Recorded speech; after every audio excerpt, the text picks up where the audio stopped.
Alhamdulillahilladzi arsala rasulahu bil huda wa dinil haq liyudhhirahu ala dini kullihi walau karihal kafirun. Asyhadu an la ilaha illallah wa asyhadu anna Muhammadan abduhu wa rasuluhu amma ba'du. Puja dan puji kita panjatkan kehadirat Allah Subhanahu wa ta'ala. Dengan rahmat dan inayahnya kita masih diberi peluang untuk watawa saubil haqqi watawa saubis sob, yaitu kita masih diberi peluang untuk saling memberi wasiat dalam kebenaran dan saling memberi wasiat dalam kesabaran. Kali ini kita akan membahas tentang suku Quraisy, kesuksesan mereka mengarungi kehidupan dalam Quran surat Quraisy. A'udzubillahi minasyaitonirrajim. Bismillahirrahmanirrahim. Li'ilafi Quraisyin ilafihim rihlatasyita'i wasyaif falya'budu rabba hadzal bait alladzi at'amahum min ju'in wa amanahum min khauf. A'udzubillahi minasyaitonirrajim. Aku berlindung kepada Allah dari godaan setan yang terkutuk. Bismillahirrahmanirrahim. Dengan asma Allah yang maha pengasih dan maha penyayang. Li'ilafi Quraisyin, karena kebiasaan dan kegemaran bangsa Quraisy. Ilafihim, kebiasaan dan kegemaran mereka itu rihlata syita'i wassoib. Mereka suka mengadakan perjalanan perniagaan di musim panas ke negeri Sam dan di musim dingin ke negeri Yaman. Falya'budu rabba hadzal bait. Oleh karena itu maka mereka menyembah Allah, harus menyembah Allah, Tuhannya Ka'bah ini. Alladzi at'amahum min ju'in wa amanahum min khauf, yaitu yang memberi kepada mereka makanan ketika mereka kelaparan dan memberikan keamanan ketika mereka dalam ketakutan.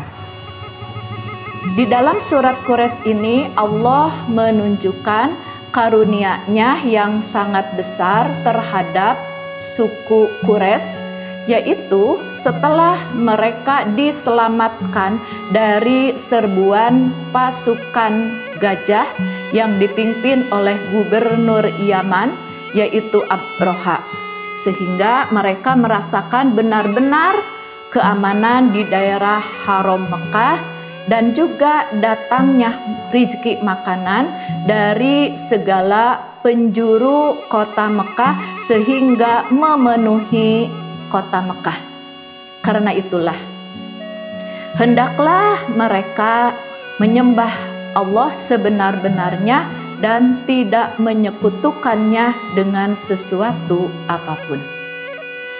Ihwatu iman yang dimuliakan Allah Subhanahu wa ta'ala, Ummu Hani binti Abu Thalib berkata bahwa Rasulullah Shallallahu Alaihi Wasallam bersabda, Allah Subhanahu wa ta'ala memberi 7 kelebihan kepada suku Quraisy.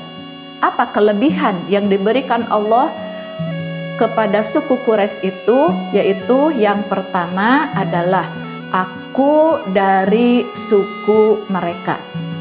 Bahwa Nabi Muhammad Shallallahu Alaihi Wasallam terlahir dari keluarga besar suku Quraisy dan baninya adalah Bani Hasyim. Suku Quraisy merupakan suku yang amat besar, terpandang dan terhormat di kota Mekah. Dan Nabi Muhammad Shallallahu Alaihi Wasallam merupakan bagian dari suku Quraisy.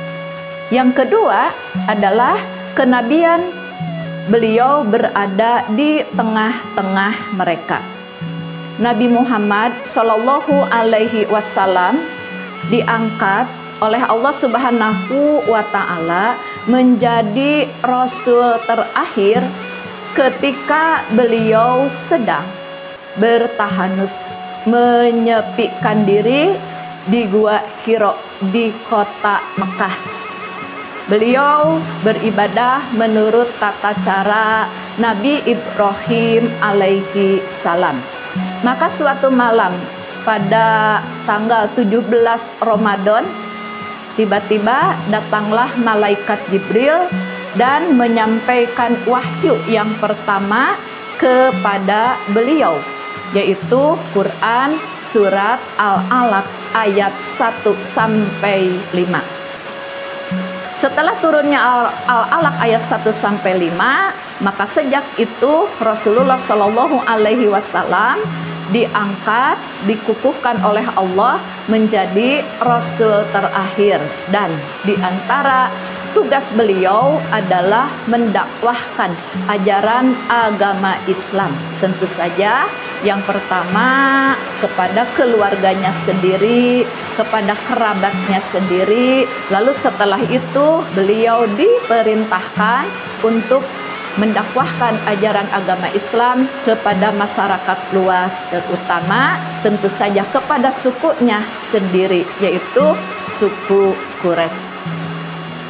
Yang ketiga adalah mereka mempunyai tugas untuk merawat dan menjaga Ka'bah, bumi Allah yang telah ada sejak zaman Nabi Nuh. Sejak zaman Nabi Ibrahim. Jadi Ka'bah dibangun kembali, pada zaman Nabi Ibrahim dan Nabi Ismail. Setelah itu, maka tugas untuk merawat dan untuk menjaganya rumah Allah itu adalah dipegang oleh suku Quraisy. Yang keempat adalah mereka pun mempunyai tugas yang mulia, yaitu memberi minum kepada jemaah haji, memberi minum air Zam-Zam yang tersedia di kota Mekah untuk jemaah haji yang datang untuk berhaji di kota Mekah. Dan yang kelima adalah Allah memenangkan mereka dari serbuan tentara gajah. Sebelum kelahiran Nabi Muhammad Shallallahu Alaihi Wasallam, telah datang pasukan gajah yang dipimpin oleh gubernur Yaman yang bernama Abroha. Mereka datang ke kota Mekah ingin menghancurkan Ka'bah. Lalu keadaan tersebut, niat jahat mereka itu diselamatkan oleh Allah Subhanahu wa Ta'ala. Maka Allah menurunkan pasukan burung-burung ababil yang melemparkan dengan batu-batu yang membawa wabah penyakit. Lalu batu-batu oleh burung ababil tersebut ditimpakan kepada pasukan gajah dan mereka semuanya akhirnya mati, dan ada juga yang terkena sampai akhirnya menderita sakit dan akhirnya mereka mati. Pun demikian Abroha. Ini terjadi pada abad ke-6 sebelum Rasulullah Shallallahu Alaihi Wasallam lahir. Beliau lahir pada hari Senin di kota Mekah tanggal 12 Rabiul Awal tahun Gajah, atau bertepatan dengan 20 April 571 Masehi. Atas pertolongan dan karunia Allah, kaum Quraisy pada waktu itu dapat diselamatkan dari serbuan pasukan gajah. Lalu yang keenam adalah mereka lebih dahulu menyembah Allah daripada bangsa lain selama 10 tahun. Ketika Nabi Muhammad Shallallahu Alaihi Wasallam diangkat menjadi Rasul, Lalu beliau diperintahkan oleh Allah Subhanahu wa Ta'ala untuk mengajak orang-orang masuk Islam. Mula-mula beliau berdakwah secara sembunyi-sembunyi selama 3 tahun karena takut reaksi kaum Quraisy terhadap ajaran Islam yang kontradiksi dengan kebiasaan-kebiasaan mereka. Tapi setelah 3 tahun itu mulailah ada orang-orang yang masuk Islam. Orang-orang tersebut adalah yang percaya dan dipercayai Nabi Muhammad SAW. Nah, setelah 3 tahun berdakwah secara sembunyi-sembunyi, maka akhirnya Allah memerintahkan Nabi Muhammad SAW berdakwah secara terang-terangan kepada seluruh masyarakat. Maka akhirnya Rasulullah SAW mengajak kepada masyarakat Mekah, terutama kepada kaum Quraisy, untuk beriman kepada beliau dan menyembah Allah Subhanahu wa Ta'ala di Bukit Sofa. Walaupun demikian, reaksinya kan rupa-rupa, ada yang masuk Islam, ada yang menerima dengan ajakan Rasul, ada juga menolak, ada yang menolak secara baik-baik dan ada juga yang menolak secara jelek. Maka di antara mereka yang masuk Islam itu, di kalangan kaum Quraisy, yang pertama beriman kepada Nabi Muhammad adalah Ibu Siti Khadijah, istri beliau, mewakili dari kaum perempuan. Lalu dari kalangan anak-anak adalah Ali bin Abi Thalib. Ali bin Abi Thalib merupakan sahabat yang mewakili generasi muda. Lalu setelah itu Abu Bakar, sahabat Rasulullah sendiri, dia masuk Islam mewakili kaum laki-laki dewasa dan kaum intelektual. Setelah itu mereka pun ikut mengajak orang-orang baik dari keluarganya, sahabat-sahabat dan masyarakat untuk masuk Islam. Maka setelah itu masuk Islamlah Utsman bin Affan, Abdurrahman bin Auf, Jubair bin Awam, Tolhah dan yang lainnya. Dan dari kalangan hamba sahaya atau mewakili kaum lemah adalah Zaid bin Harisah. Zaid bin Harisah adalah seorang hamba yang akhirnya diangkat anak oleh Nabi Muhammad SAW. Itulah orang-orang dari suku Quraisy yang pertama masuk Islam di awal-awal Islam disebarkan oleh Rasulullah di kota Mekah, yang terkenal dengan sebutan As-Sabiqunal Awalun, orang-orang yang pertama kali masuk Islam. Dan yang terakhir, kelebihan yang diberikan oleh Allah Subhanahu wa Ta'ala kepada kaum Quraisy adalah Allah telah menurunkan suatu surat untuk mereka, yaitu surat Quraisy, merupakan surat Makkiyah yang diturunkan oleh Allah sebelum hijrahnya Nabi Muhammad SAW dari kota Mekah ke Madinah, sebanyak 4 ayat. Ihwatu iman yang dimuliakan Allah Subhanahu wa Ta'ala, Profesor Dr. Mahmud MSI dalam orasi ilmiahnya pada acara wisuda S1 di STIT Al-Ihsan Balai Endah, beliau mengemukakan seolah-olah memberi motivasi kepada sarjana-sarjana bahwa kalau ingin hidup maju, kalau ingin hidup sukses, coba pahami Quran surat Quraisy. Nah, beliau mengatakan bahwa li'ilafi Quraisyin, karena kebiasaan dan kegemaran kaum Quraisy, maka kalau kita ingin sukses, ingin maju, maka harus membangun kebiasaan yang baik. Ya. Yang kedua, ila fihim, kebiasaan atau kegemaran mereka itu rihlata syita'i wassoib. Ya, jadi kaum Quraisy pada waktu itu punya kebiasaan yang baik, juga harus dibangun citra diri yang baik. Nah, selanjutnya rihlata, rihlah itu bepergian, bahwa kita diperintahkan selalu bergerak, mobilitas untuk mencari ilmu dan pengalaman. Jangan berada di zona nyaman.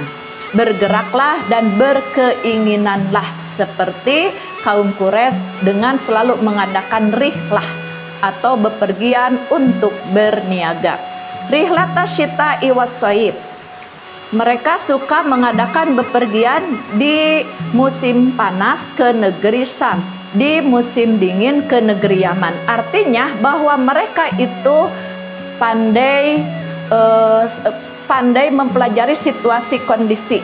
Jadi mereka itu pandai membaca situasi kondisi. Kalau kita ingin maju, maka bacalah situasi kondisi, lalu menempatkan diri pada posisi yang benar. Jadi kebiasaan kaum Quraisy itu adalah pandai membaca situasi kondisi dan pandai menempatkan diri.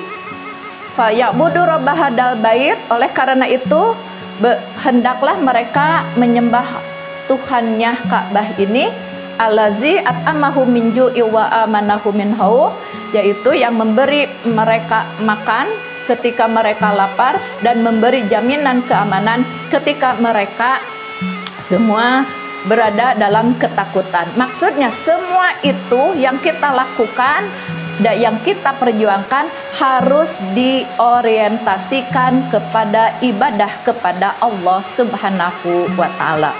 Jadi kata beliau, kalau ingin hidup sukses maka pahami, pelajari surat Quraisy, kebiasaan-kebiasaan suku Quraisy, yaitu membangun kebiasaan yang baik. Yang kedua, membangun citra diri yang baik. Yang ketiga, selalu bergerak, mobilitas, jangan selalu berada di zona nyaman.